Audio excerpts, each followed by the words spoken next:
So on behalf of my colleagues, I'm really glad to be the presenting sponsor and to help make the event, along with there's some other wonderful organizations that have sponsored this that make this event work and make it open to the public at no cost.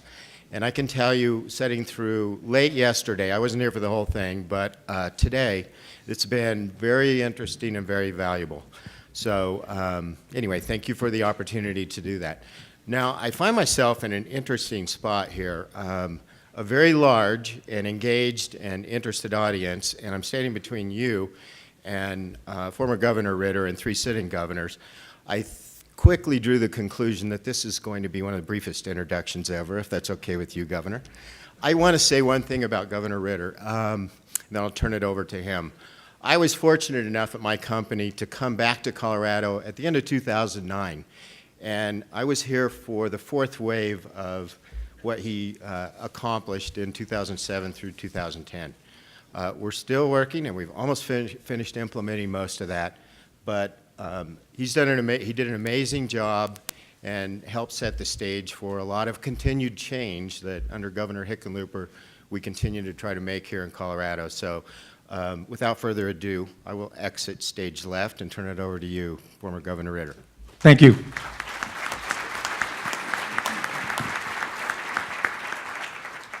David, thanks also for Excel's sponsorship of the symposium. We really appreciate it. This is a pretty unique opportunity for the Colorado State University campus to host 3 sitting governors. Not sure that that's ever happened before. And other than a Western Governors Association meeting, it's not often that you have 3 sitting governors together. And so I feel particularly grateful to all 3 of you for accepting the invitation. Just to frame this a little bit, the reason we wanted to do it this way is because the United States of America is a pretty interesting country. If you think about just the states inside the country, 50 different states, they're very unique state to state to state. And oftentimes, especially in the international stage, people think of the United States and what's happening in Washington, D.C. as sort of one thing. When in fact, even in a region like the Intermountain West, it can vary from state to state to state in pretty dramatic ways. And so we'll hear today about some of the ways that there are contrasts among 3 states that are in proximity, closely located, that have the blessings of great natural resources, including fossil fuels. But we'll hear about some different challenges and different ways that they've taken advantage of the opportunities, the 3 governors in their states. The important thing is, while there are contrasts, there are still reasons for us to function as a region. And we do function as a region, and I thought this would be a great way for us to talk a little bit about that by having the 3 governors that operate far more in what I would consider a nonpartisan or bipartisan framework than almost anywhere in the United States of America. And it's one of the great things about the Western governors, and today that's going to be on display. The other thing, this symposium is energy transitions in the 21st century. We used to do 5 years running, we did natural gas, and then the steering committee said, we really think you should do energy transitions. My center has done a lot of convening for the Western states, and one of the things we've looked at is that in the Western United States, it's very possible that about 45% of the coal will be retired in the next 10 to 13 years with planned retirements. Those are also, they're filed as part of a resource plan, so it's not somebody making this up. What's left after 2030 is over 50 years old and likely to face retirement sometime in the next decade. So 85 to 90% of the coal could be gone in just those Western United States over a 20-year period. And that's happening in a lot of places around the country, some more than others. So Governor Mead, I'm going to start asking you sort of the question, and this is really, you'll begin your 8th year in office, so you've been there 7 years. It's a long time to have experienced sort of this energy transition we're talking about. And what I'd like you to discuss with the audience are the kinds of challenges that transition has represented to you, the opportunities that you see that are there, and some of the ways that you hold out hope for the future of the state of Wyoming as an energy producer. If you could just kind of address that, take 5 minutes to do it, Governor. Yeah, well, thanks, Governor Ritter, and thanks for the opportunity to be here. As many of you know, University of Wyoming and CSU have a healthy rivalry, and so I thought I was here for football discussion. So, but I'm happy to. We should have told you the happy truth, to I talk guess. about energy. First, let me just say it's a privilege to be here. And you know, in the West, in Western governors, there is real political differences and policy differences. But there's also real friendships, and I'm pleased to be on stage here with two governors who I admire their leadership. I count them as successful governors, and I count them amongst good friends. And so it's really a privilege to be here with these two governors, Governor Hickenlooper and Governor Bullock. And while we have, we're at different political parties, I think there's a lot more that we have in common that separates us. And when it comes to energy, certainly that is something that all of us have in common. When it comes to the environment, we all care about the environment. When tourism is such a big industry in our 3 states, when ag is such a big industries in our 3 states, we have to think about all of these things. And so in my 7 years in office, what I've tried to think about is, how do we advance things, and rather than getting bogged down into, sort of brass knuckle politics. I mean, there's real challenges, but I also think there's real solutions out there that are available. And so Wyoming is we are the second largest producer of energy of any state. And in fact, we export more energy than any other state. Texas produces more, we export more. And so we are number one this is going to be a shocker, we have the best onshore wind in the country. Now we have jokes about why when you're cornered by Montana and Colorado, why that is so, about wind blowing, but I recognize my locality here, so. Right. But we have best onshore wind. We're number one in coal, and by a large margin. We're number one in uranium. Usually top 5 in natural gas. Usually number 8 in oil. But our second largest industry behind minerals is tourism. And I think too often the discussion has been, do you want to have energy production or do you want a clean environment? And I think it's a false choice. We know we need energy. We know that we need energy for our economy. We know we need energy to fuel our lives. Our daily lives are so reliant upon energy production. But there is no future for energy, and there's no future for Western states if you don't take care of the environment. That's just a fact.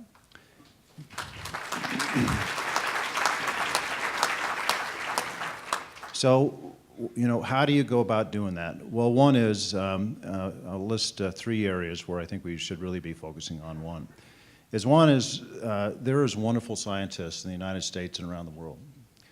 And we shouldn't be afraid of where science leads us. And in fact, I think innovation, technology are going to provide a lot of solutions for us in the future. With regard to coal, I understand well the challenges of coal, but I also believe there are solutions out there. And one of the things that I'm very proud of we did in Wyoming is we have put together an integrated test center, which is in Campbell County. And at the integrated test center, we're going to be taking the flue gas off a coal-fired plant, a new coal-fired plant, 20 megawatts of flue gas. In real-world conditions, we're having a competition that X Prizes helps us set up. And what it does is it presents a challenge to the scientific community across the planet, and we have teams from all over the country who are currently participating in this challenge.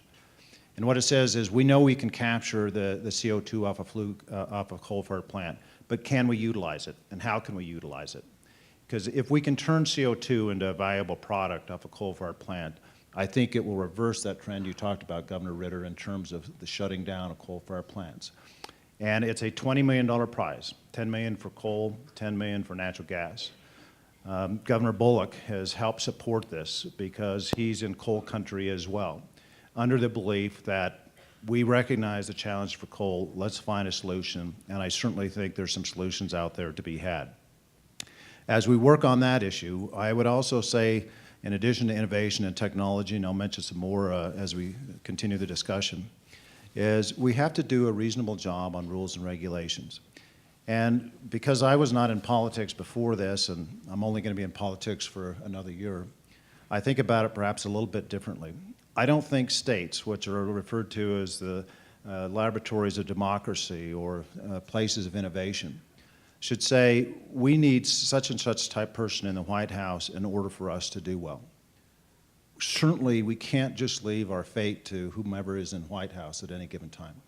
And whether it's a Republican in the White House or a Democrat in the White House, I think the leadership on rules and regulations should come from the states.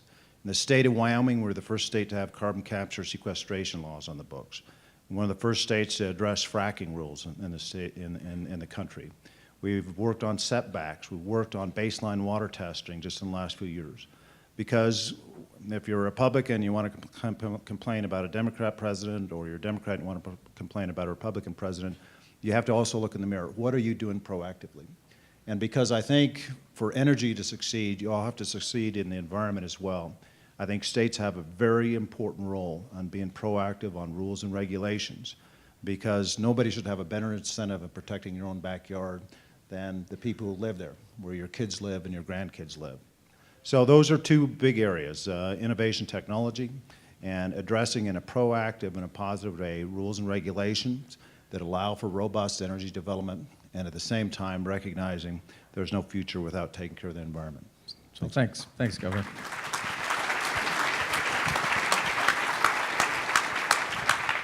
So Governor Bullock, really much the same question as Governor Mead alluded. You're in a coal-heavy state. You're a Democrat serving in a very sort of red state. You have a 60% approval rating, and you've had your own, I think, 5 years of trying to navigate some fairly difficult waters because it is a coal state. You export energy, and you export energy to states that have said they don't want any more coal by wires. So your biggest power plant has a couple of units that are shutting down, and so you have some of these same challenges, and I'd love to have you comment and take some time to comment about how you view those challenges and how you view that also as an opportunity. You bet. Thanks, Governor Ritter. And you may wonder how Governor Ritter gets us all here.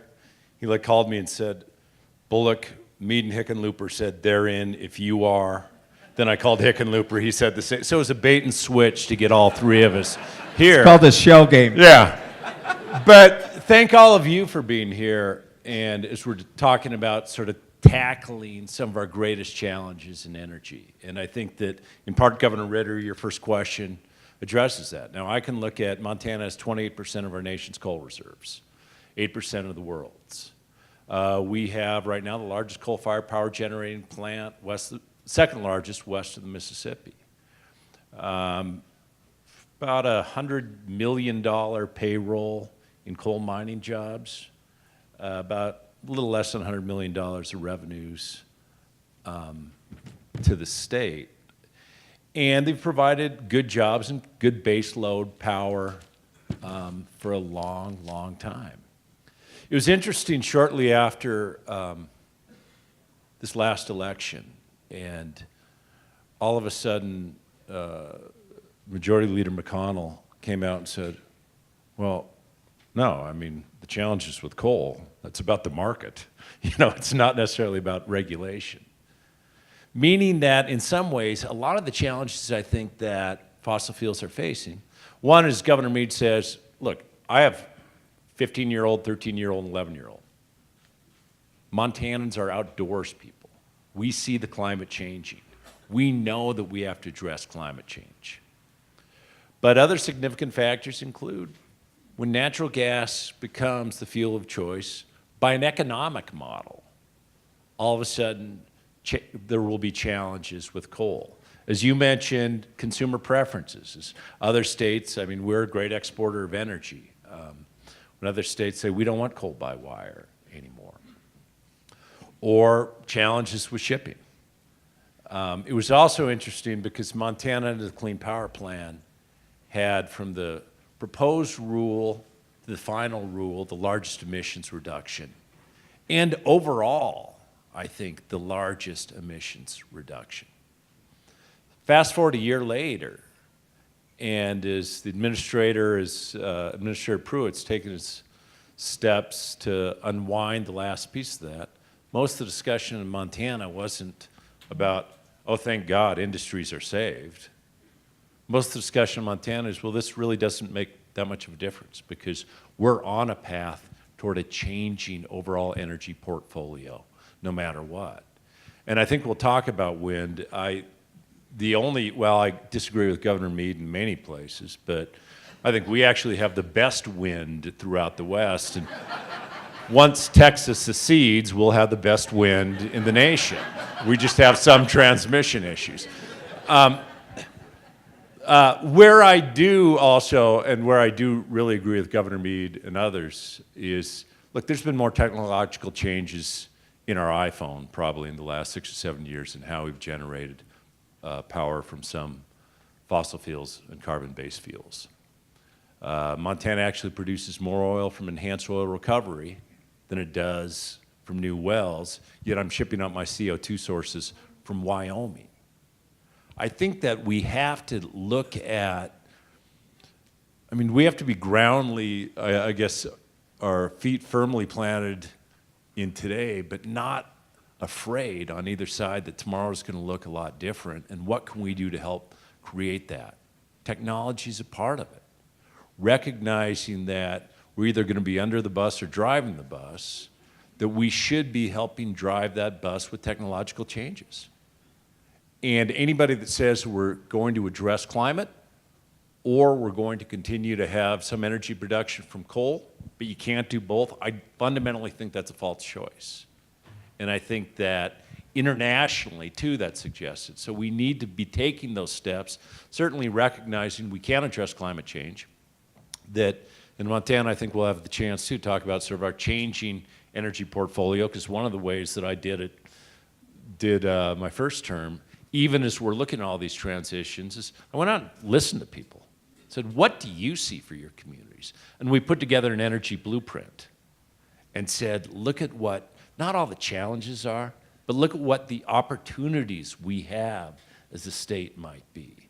And I think all of us collectively, wherever we fall on sort of these issues, have to recognize, A, tomorrow will look different. We can do that by design, but let's start looking at it as real opportunities, opportunities for our communities, opportunities for energy generation, opportunities for the environment, and make a path that way, I guess, sort of based on looking forward, not completely looking backwards. That's great. Thanks.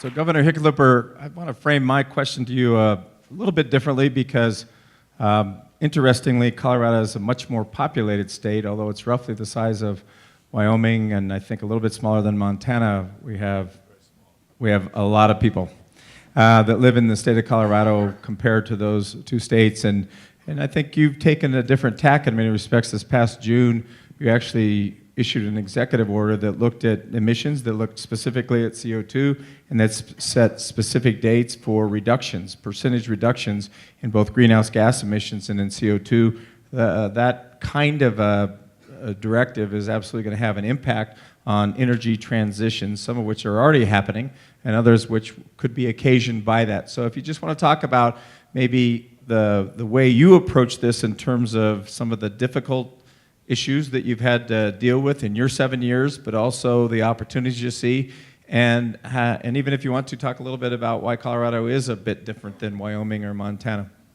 In 5 minutes? Yes. I just want to point out that those guys both spent about 6 minutes answering 5-minute questions, and so if there's extra wind in their states, we know where it's coming from. Let me more completely seriously say these are two of the best governors in America, and I am proud to call them friends. And again, this is not a question, I don't think of it as bipartisan. This is transpartisan. It's not just getting a couple Republicans or a couple Democrats to fill out the bill. Western governors are actively working at some of the hardest problems there are, and by that I include healthcare, transportation, energy, obviously, outdoor recreation. All those things have opportunities and challenges, and these guys have been great partners all the way along. So I appreciate you being here. I appreciate having you guys as neighbors. When I got my master's in geology, little known fact, I got a master's, I was a volcanologist.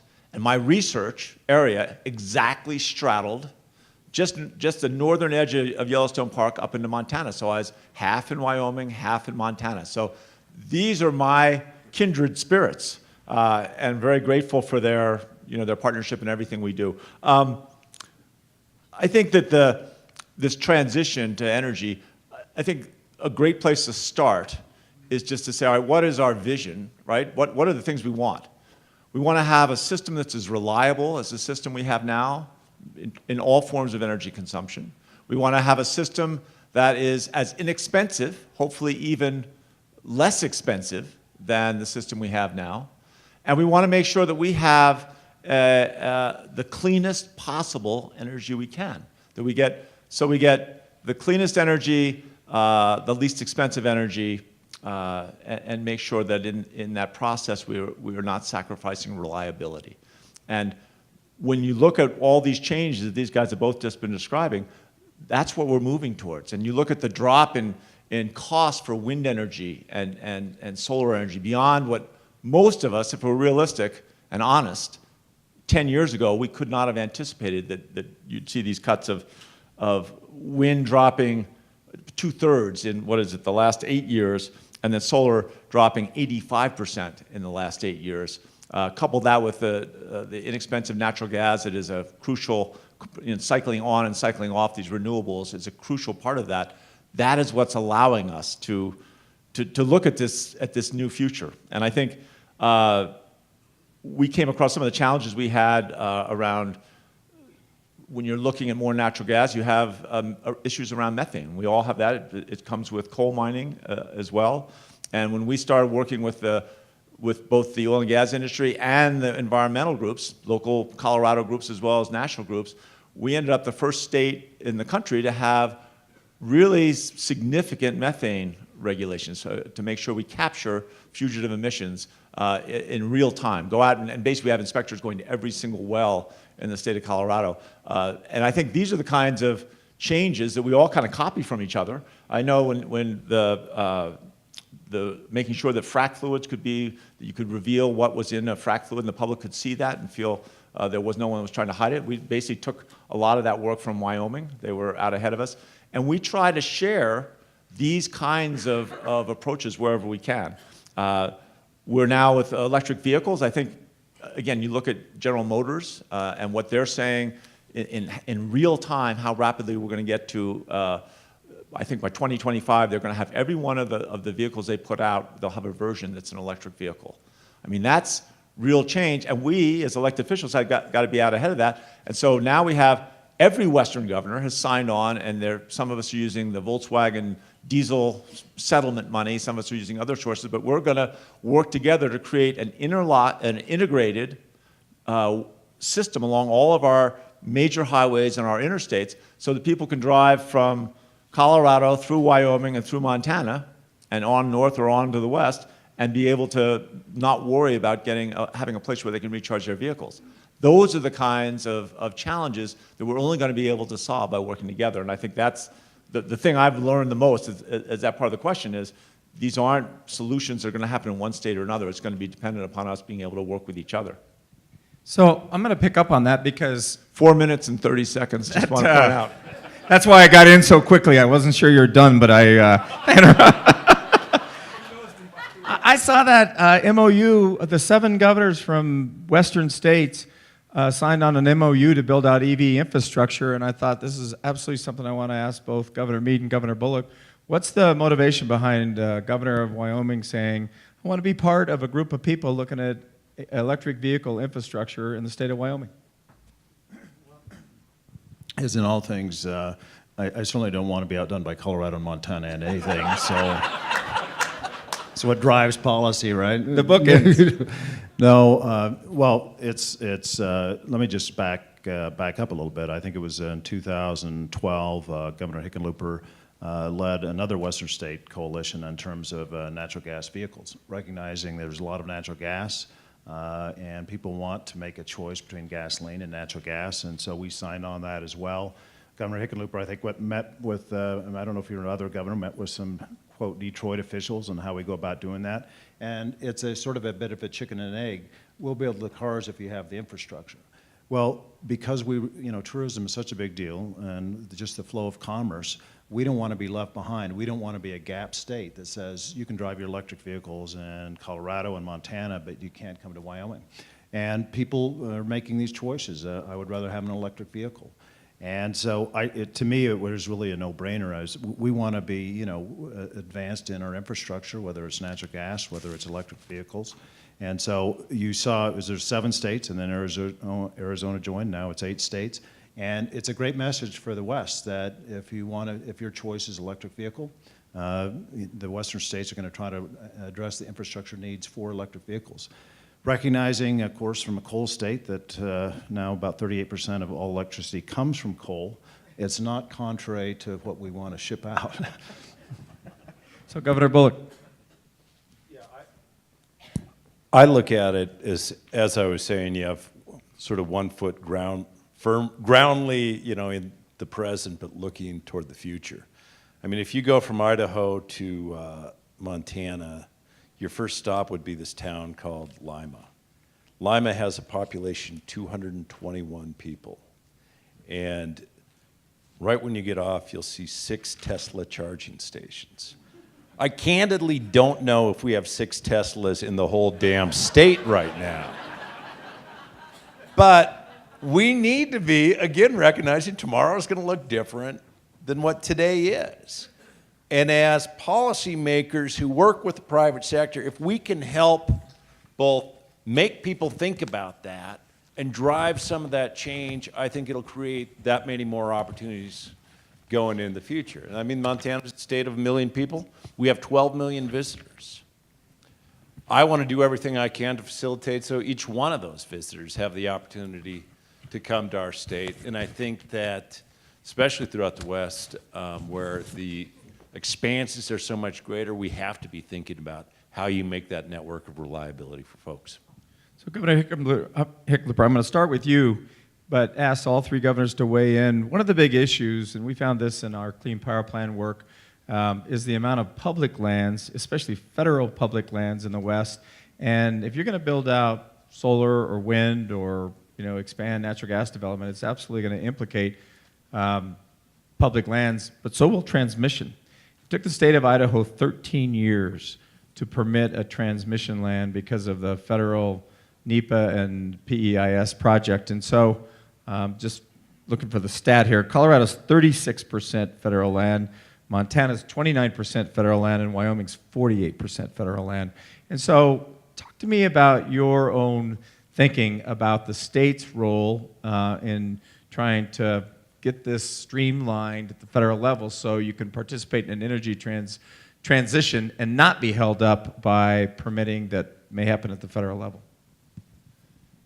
And this is every bit as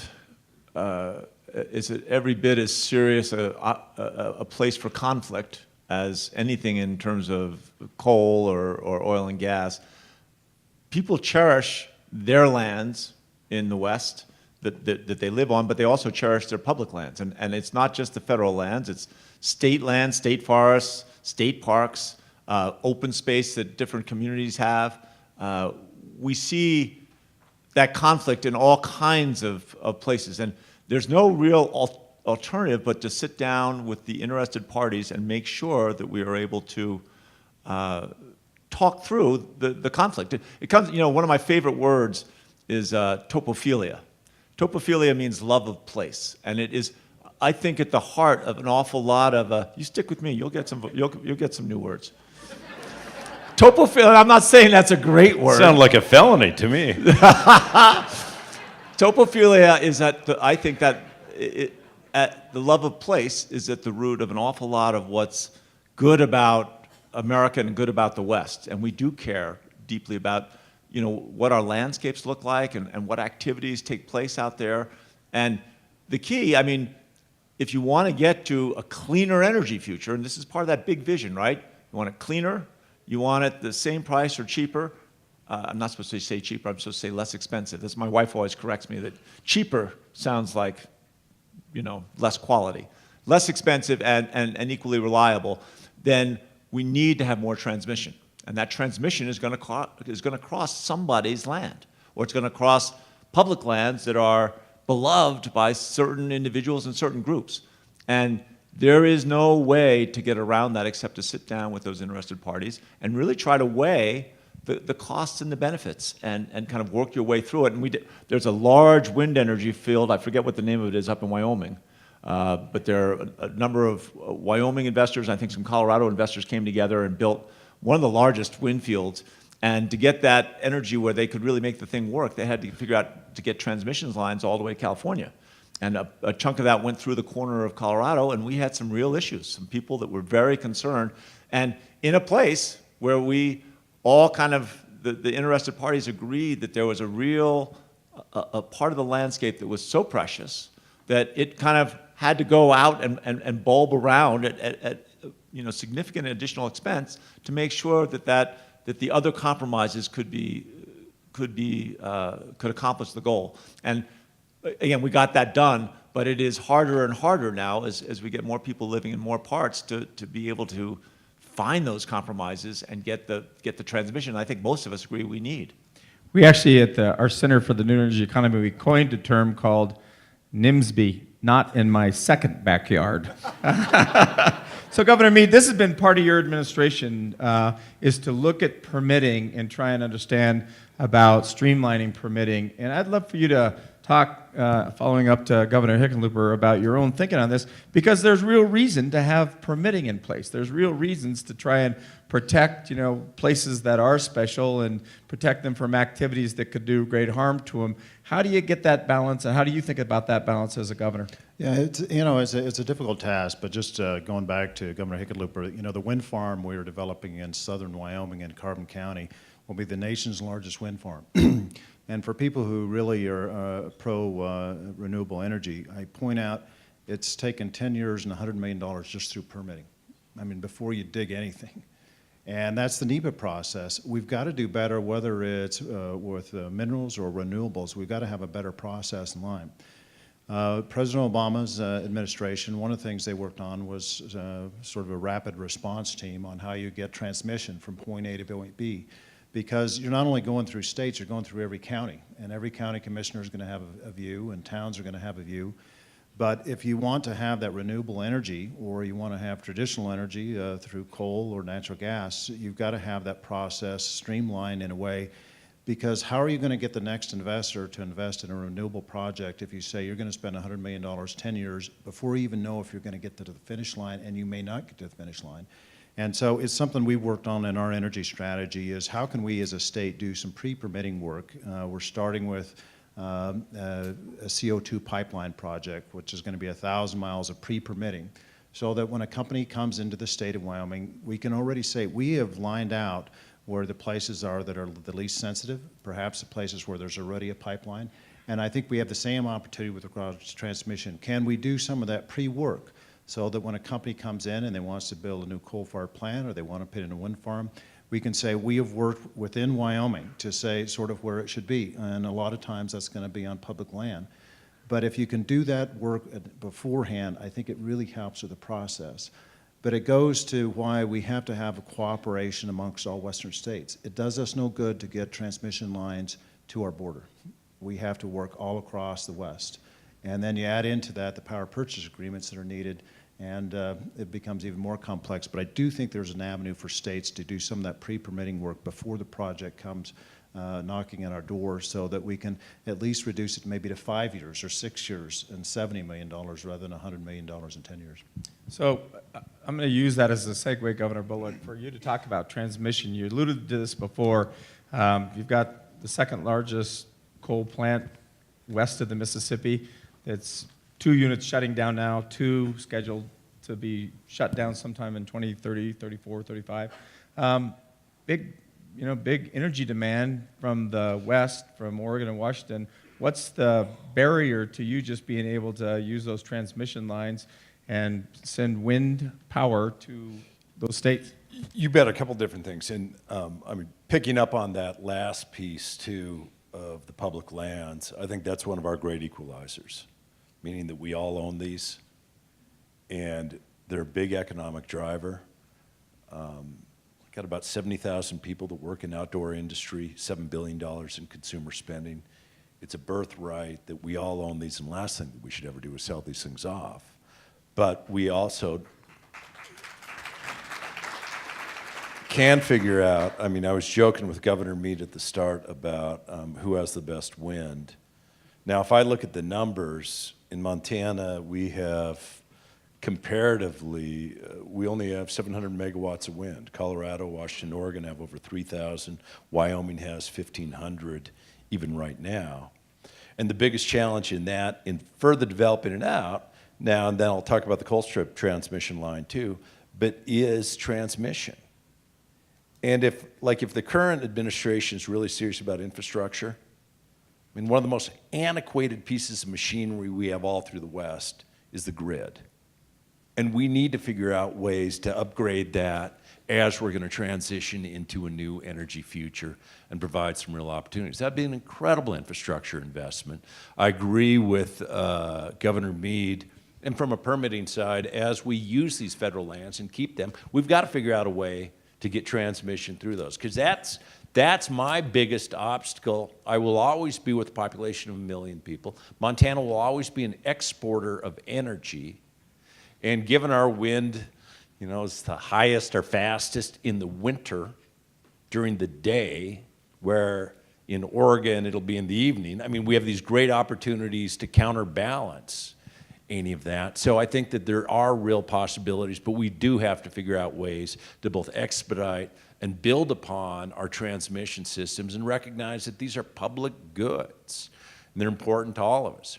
Now, when we look specifically at then what's going to power that Colstrip line, the transmission line going from eastern Montana to the western states, you know, we're also looking at pump storage possibility that I think would be 400 megawatts. That it's already leased. It's sort of in central Montana where wind would pump the water up. It would go down, 8.5 hours of battery storage, incredible resource that will, at the end of the day, also be sufficiently utilized by other states. We also, when we look at, though, what all of us are doing, all of us states, I think we better be careful because more and more states are also putting in the barriers to entry and saying, well, if I want renewable energy or if I want this, I want it produced right here in my home state, as opposed to taking the opportunities from Wyoming or Montana or others. And I think that's another one that's really short-sighted, because you ought to get your energy from both where the wind blows and where there's room.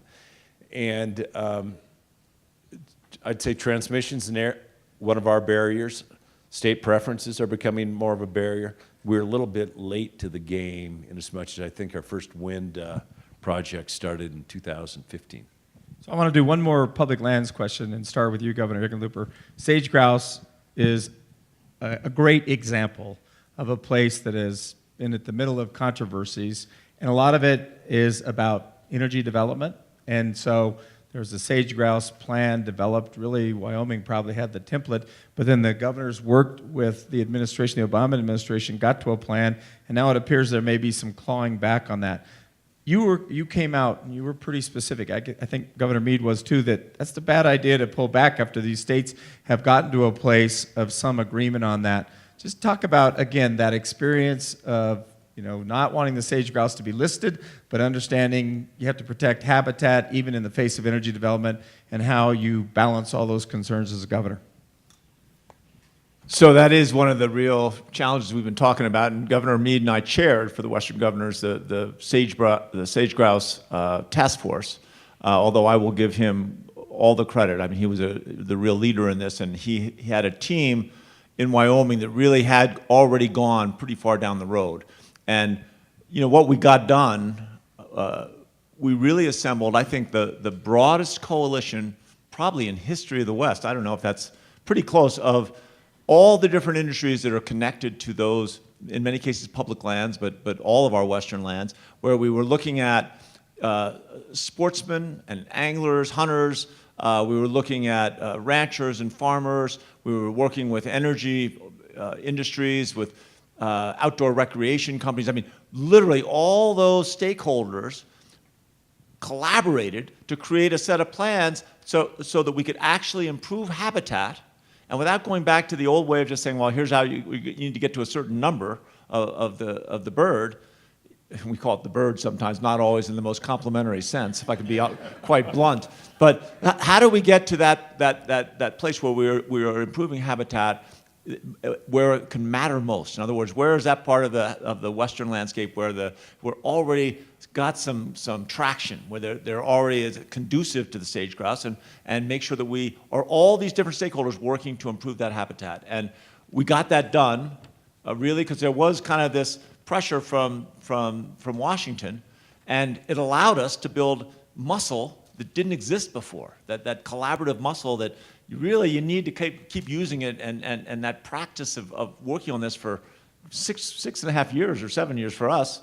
Others have been working on it for many years before that. And again, Steve's got as much in this as the sage grouse covers most of the western states.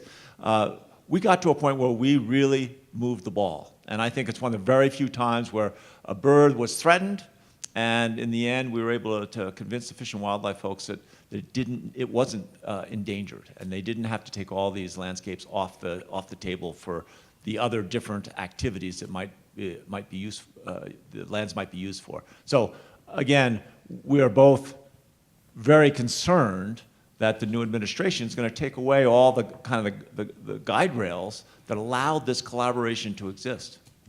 Governor? Yeah, it's Governor Hickenlooper and I started the task force in 2011, but it was right along Secretary Salazar. He was a big help in getting that going, and I think he's very proud of that accomplishment, as he should be. Going before me, Governor Friedenthal did a very good job in the state of Wyoming setting out how you go forward. But I want to emphasize this, that it is a huge collaborative process. And in Wyoming, I am very pro-energy, but I'm very pro-outdoors. I'm very pro-environment. And so was the task force that has and is continuing to work on this issue. So through a lot of compromise, many, many meetings over a decade, the western states came to an agreement on how to address this. With that agreement, Fish and Wildlife Service said, we're not going to list the bird. Now we're in a situation where it looks like there may be some changes made, and so we are watching carefully. If you change to a population-based drive in terms of the bird, it's going to be problematic in a number of ways. Number one is, by managing by habitat, you're also taking care of a lot of other species. Two, it's easier to look at habitat than it is to count the bird. They're notoriously very difficult to count. And we've been at it, we've been counting a long time, and it's very difficult to count them. Three, on any given year, like in this year, we had a hard spring in some parts of Wyoming, you lose 20% of a population. So if you're going by population, year one, you're okay, you have a bad spring, and then you're going to be listed. Two is this idea that every state sets their population. That looks like a race to the bottom to me. I want 5 birds.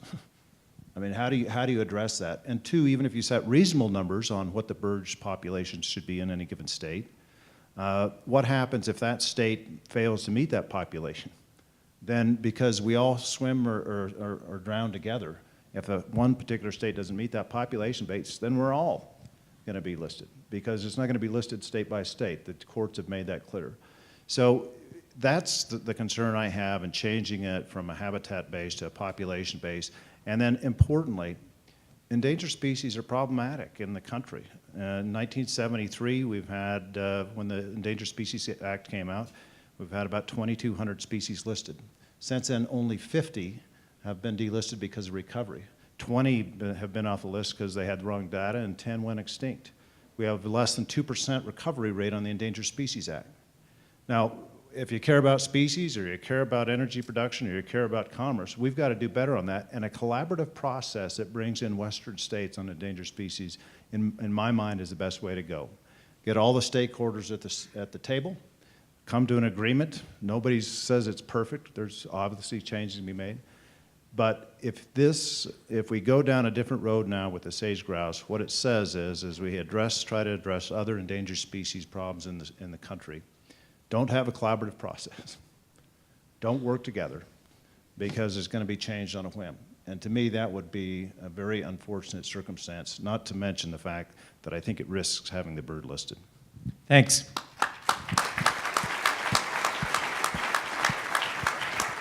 So this is kind of my final question of all three of you, and Governor Bullock, if I could start with you. Amory Levins, who's seated over here, he's the chief scientist and the founder of Rocky Mountain Institute. He presented last night in keynote remarks a vision of the future that very much is going to rely upon a lot of different things to change how we produce energy, how we consume energy, and how we're transported. And the question is, as Governor of Montana, how do you ensure that Montanans aren't left out? Even if it's a little bit different than how Amory thinks, it's closer to how you might think, it is changing. And how do you ensure that you're developing a workforce and that you are taking advantage of technological changes in a state like Montana to make sure you get to participate in whatever the energy future looks like? I guess I should read Amory's books first, right? Beyond that, I think that's a lot of the roles that we all play as policymakers, is saying not just what today is going to look like, but what's tomorrow, recognizing that it's going to be different. I mean, I had said last year when I put together this energy blueprint, I want to double my solar production by 2025. We've now just doubled it already. So you mentioned, and in my two-year colleges, there are more and more programs that are focused on wind technicians and solar installation, areas like that. You mentioned workforce and changing workforce. Also have to deal with the fact that Colstrip, right? Here's a community that was founded based on this 2,000 megawatt power plants. What can we do to make sure that that community stays healthy, and finding ways not just to transition the community, but to keep the investments where we ought to. States all ought to be working on carbon capture issues. States all ought to be working on transmission issues. States all ought to be coming together on those commonalities of trying to invest in technology. And we need to be flexible and resilient enough through our educational system, through apprenticeship systems, through our regulatory outlook to say, where are these next opportunities going to be, and how can we make sure that we're, I think, best positioned to seize on those opportunities? So thanks. So Governor Hickenlooper, the same question, even a governor presiding over one of the lowest unemployment rates in the country and historically low in Colorado, you still have to kind of think about the future and how do you ensure Coloradans participate in a different energy future? Well, part of it is making sure that you keep the vision out there, that you want something cleaner, the same or less expensive and equally reliable. Also got to recognize and try to make sure you get the real facts out there that right now we have in Colorado, rough justice, a little over 65,000 clean tech jobs, right? Wind, solar, clean tech jobs. That's roughly the same number we have as within the carbon extraction industries. Those jobs aren't going to get outsourced. They're good jobs that I think, as Governor Bullock just pointed out, we got to make sure we keep people trained for those jobs so that as this evolves, our training systems have to evolve. Apprenticeships have to become much more rapid in how they evolve with the jobs. And then thirdly, we've got to use technology to try and retrain people who are much older. We can't continue to leave people behind when their careers become stranded assets, as someone might say in the business world, that all of a sudden people aren't hiring or needing coal miners, right? We have the capacity now to do that kind of retraining in real time. We've got to make sure that every rural town in Colorado and Montana and Wyoming is something that I think the federal government should be a partner with us on. There should be all kinds of matching efforts, but redundant high-speed broadband should be universal, right, as a basic part of this. I also think that cost does matter to people, as I keep saying, and David Eves was out here before. They are proposing a program in Colorado that I strongly support, where they're using the drop in prices and the tax credits with wind, the drop in prices with solar and the other associated credits there, but they think they can close a couple of coal plants. And I haven't gotten David to agree to say that the actual cost per month to customers buying their electricity will go down, but he is willing to say publicly that it's going to be flat. Well, nothing stays the same. So if you're going to guarantee it's flat, that means it's going to be down. So that's just a difference in marketing and how we talk about the issue. But we can accept to disagree. But when you start going out there and saying, all right, we're going to find the ways to use scale and innovation so that we can have cleaner energy that's less expensive, people are going to follow, and they're going to come along with that. And you've got to continue looking at, like when we did the methane regulations, we were able to enlist the oil and gas companies that were involved in over 90% of the operations in Colorado. And we will, next year, remove the equivalent of 340,000 cars in terms of the ozone-forming pollutants that were being emitted. And that's every year. And in the end, the oil and gas industry, they're selling most of those emissions that they're getting hold of. They're utilizing that energy rather than just letting it go into the atmosphere where it's at its most harmful. So I think ultimately it's focusing on the innovation that allows us to see a future in energy that's cleaner, equally reliable, and I think ultimately our goal is to have it be less expensive. So final question to you, Governor Mead. It's the same question. And how do you ensure that the people of Wyoming get to participate in a different energy economy, that it'll look different than now? We don't know all the differences, but it's going to look different one way or the other. And I think you've talked about this a little bit, but just kind of wrap it up for us. Yeah, well, one of the things Wyoming's invested in, we've invested in $100 million, over $100 million in engineering colleges at the University of Wyoming. We have a $100 million science initiative. We have a new, very expensive STEM building at the University of Wyoming. Because we don't know where the answers are, but we know science can provide those answers, and we need to follow science. But in my mind, for Wyoming, as I look at it now, oil, gas, coal, uranium are going to be part of the mix for a long period of time. And for those who don't like those particular resources and there's challenges to them, if you're going to be a leading exporter of energy, you have the corresponding responsibility to find out solutions for those. At the same time, and Governor Bullock, we do have the best win, regardless of who's governor at any given time. Better transmission. Better skiing. Anyway. No.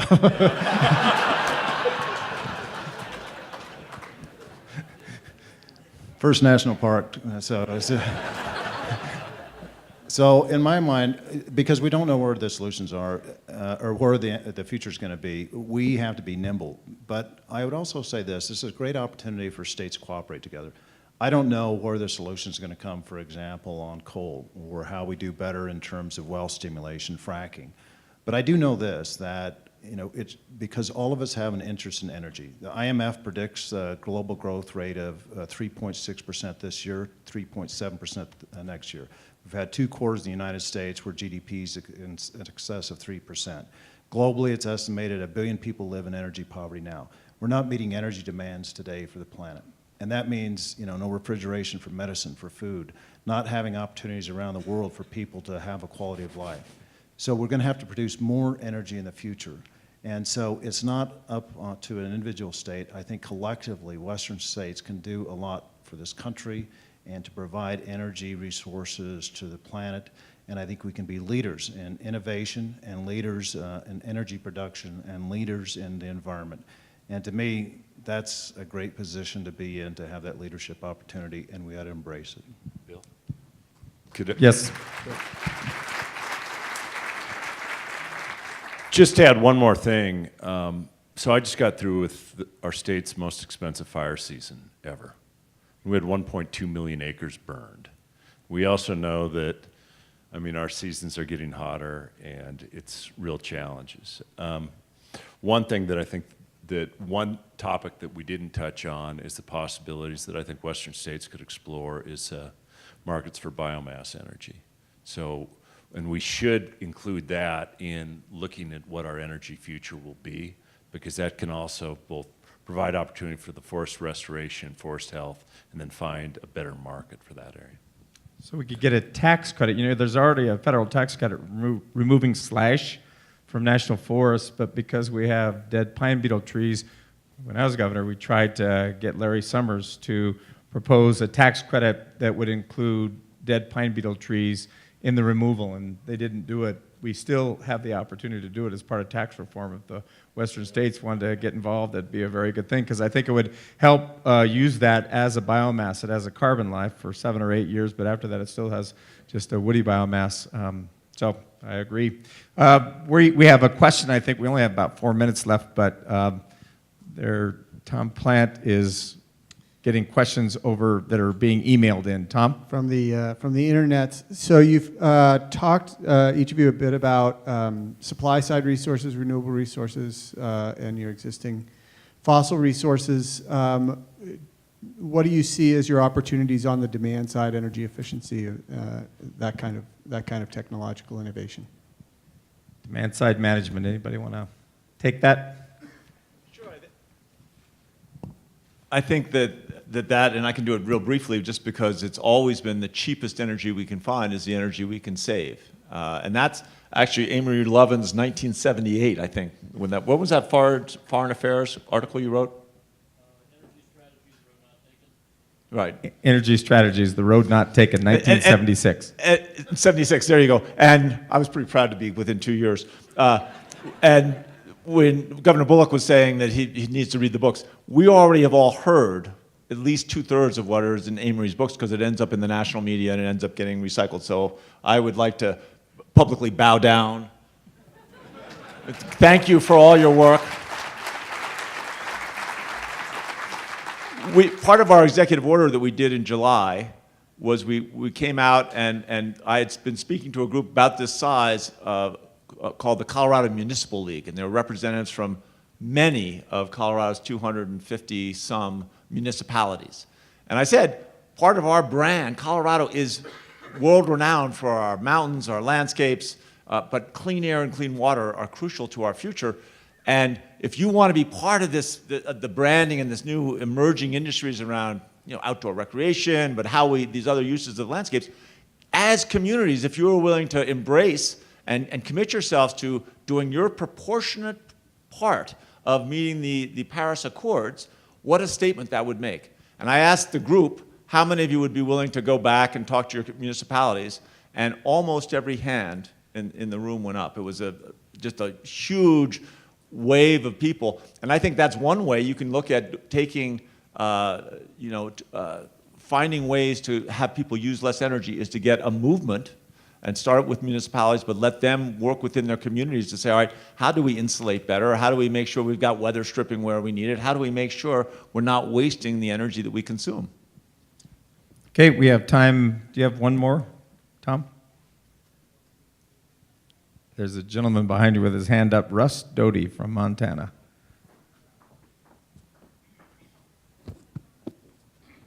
This is going to be the last question. Thank you. Quick question on coal tax revenues.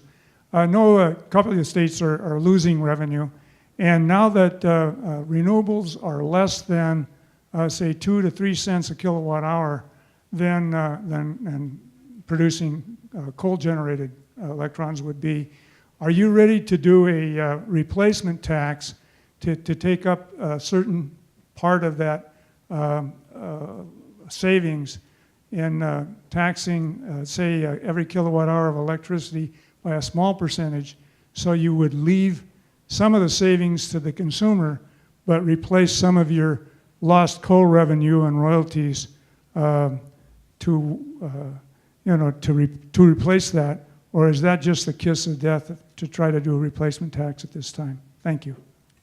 Say Governor Mead, Governor Bullock, either of you?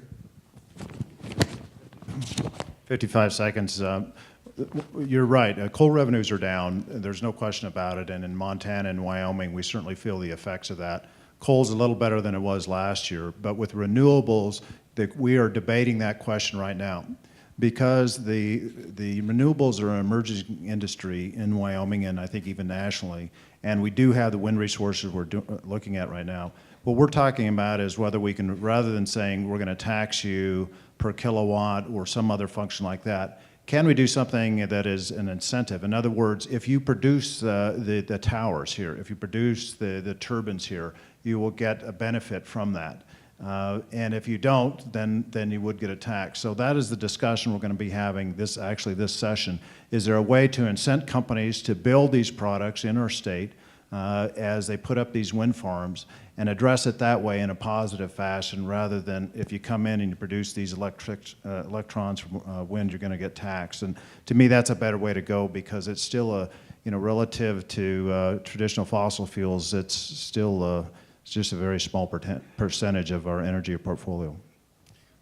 So thank you to all three of the governors.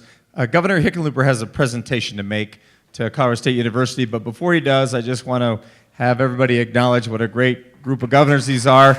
Makes me really proud to be a Westerner. Thank you.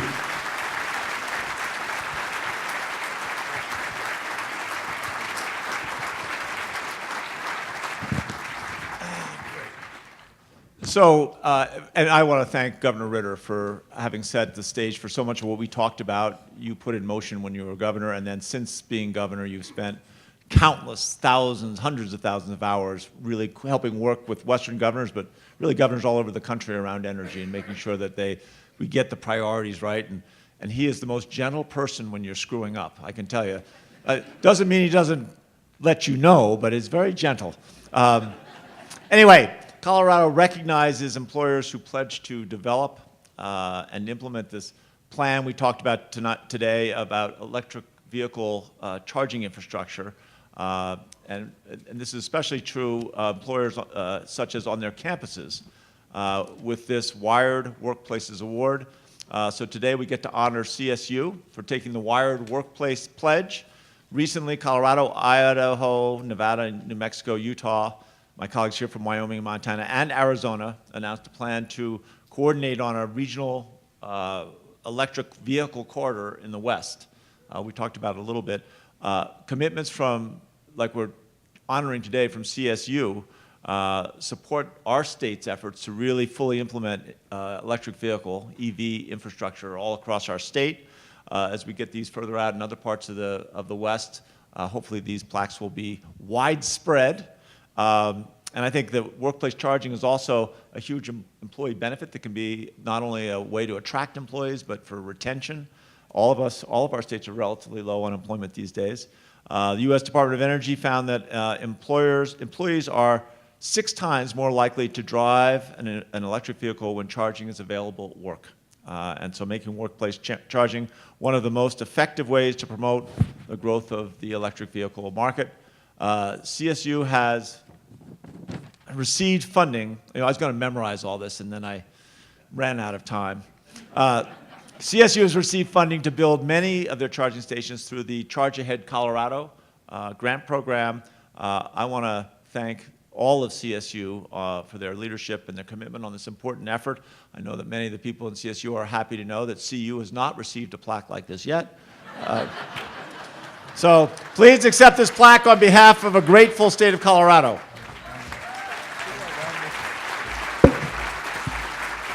Thank you, Governor. You can sit on